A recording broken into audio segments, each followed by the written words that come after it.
कांग्रेस के एक और दिग्गज नेता भाजपा में जुड़े पूर्व प्रदेश अध्यक्ष रहे, नेता प्रतिपक्ष रहे। 40 साल कांग्रेस में रहने के बाद अर्जुन मोढवाडिया ने कांग्रेस छोड़ी और अब भाजपा के हो चुके हैं। भाजपा में शामिल होते वक्त उन्होंने कहा कि 40 साल तक उन्होंने लोगों की लड़ाई लड़ी है और अब नरेंद्र मोदी, प्रधानमंत्री नरेंद्र मोदी का जो यज्ञ चल रहा है विकसित भारत का, उसके अंदर आहुति देने के लिए वो जुड़े हैं। ना ही कोई डील हुई है, ना ही कोई सौदेबाजी हुई है, सिर्फ कार्यकर्ता के तौर पे यहाँ पे काम करेंगे। और वही बात उन्होंने यहाँ पे जब मीडिया से बातचीत कर रहे थे तब कही।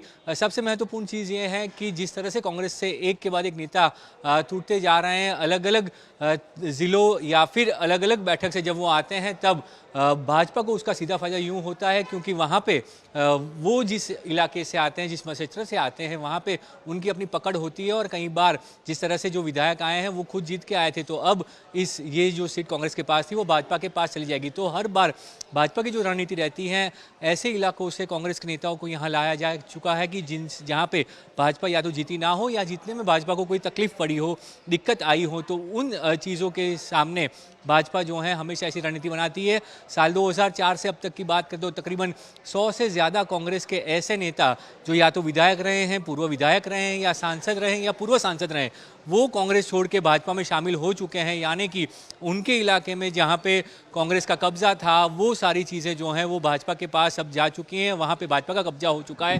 तो एक तौर पे माना जाता है कि इसका नुकसान भाजपा के जमीनी कार्यकर्ता को जरूर होता है, पर भाजपा कैडर बेस पार्टी होने की वजह से कहीं पर भी विद्रोह या बगावत की बात नहीं आती है।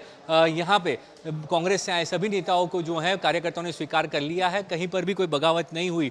पर आने वाले दिनों में जब ये स्थिति जो है और बिगड़ेगी कि जब कांग्रेस के और ज़्यादा नेता भाजपा में आ जाएंगे, तब भाजपा के कार्यकर्ता क्या होगा, ये एक बड़ा सवाल है। पर फिलहाल की स्थिति में भाजपा की रणनीति काफ़ी जो है वो सफल होती दिख रही है, क्योंकि जहाँ जहाँ भाजपा नहीं जीती थी वहाँ वहाँ अब भाजपा कांग्रेस के नेताओं के सहारे जीतती हुई दिख रही है। जिस तरह से कांग्रेस के नेता एक के बाद एक भाजपा में आए हैं, उससे कांग्रेस जो है वहाँ पे वीक हुई है, कांग्रेस को नुकसान हुआ है, कांग्रेस की ज़मीन वहाँ से खिंचती हुई नज़र आई है। और अब जिस तरह से सौराष्ट्र के दो बड़े चेहरे हैं, राजूला के पूर्व विधायक अमरीश डैर और कांग्रेस के पूर्व प्रदेश अध्यक्ष अर्जुन मोढवाडिया भाजपा में जुड़े हैं। सौराष्ट्र में भाजपा को सीधा फायदा होगा। पोरबंदर सीट से मनसुख मांडविया जो कि लोकसभा चुनाव लड़ने वाले हैं, उनको अर्जुन भाई के आने से सीधा फायदा मिलेगा। जबकि अमरीश डैर जो है वो लोकसभा अमरेली लोकसभा आती है, वहाँ पर उनका मत क्षेत्र पड़ता है, तो अमरेली से जो भी उम्मीदवार होगा उनको वहाँ से फ़ायदा मिलेगा। तो ये पूरा जो भाजपा का ऑपरेशन रहता है, हमेशा कास्ट कॉम्बिनेशन के साथ साथ जिन लोगों की अपने इलाकों में मजबूत होती है कांग्रेस के नेताओं की, और वहां पे भाजपा को थोड़ी सी भी दिक्कत होती है। हालांकि राजूला में भाजपा के ही विधायक हैं फिलहाल, पर पूरी तरह से वो कोशिश की जा रही है कि जहां जहां पे जिन जिन विधायकों के या कांग्रेस नेताओं के मत ज्यादा थे, वहां पे जो है वो किस तरह से उनको भाजपा में लाया जाए और भाजपा को वहां और मजबूत किया जाए, ताकि जो इस बार 5 लाख की लीड का लक्ष्य भाजपा के प्रदेश अध्यक्ष CR पाटिल ने दिया है कि हर लोकसभा सीट पर 5 लाख की लीड लानी है, तो वो 5 लाख की लीड तभी आ पाएगी जब सारे नेता जो हैं, बड़े नेता वहां पे होंगे भाजपा में, और सामने जमीन पे जो है कोई मजबूत कार्यकर्ता कांग्रेस के पास ना हो, ताकि कांग्रेस जो है उम्मीदवार भी सही तरह से खड़ा ना कर पाए।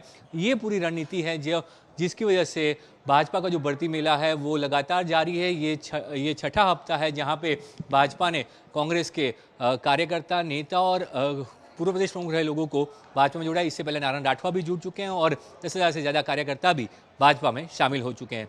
अब देखना होगा कि ये रणनीति भाजपा की कितनी सफल साबित होती है। गांधीनगर से कैमरामैन जमीन व्यास के साथ ब्रिजेश दोषी, चुनाव आज तक।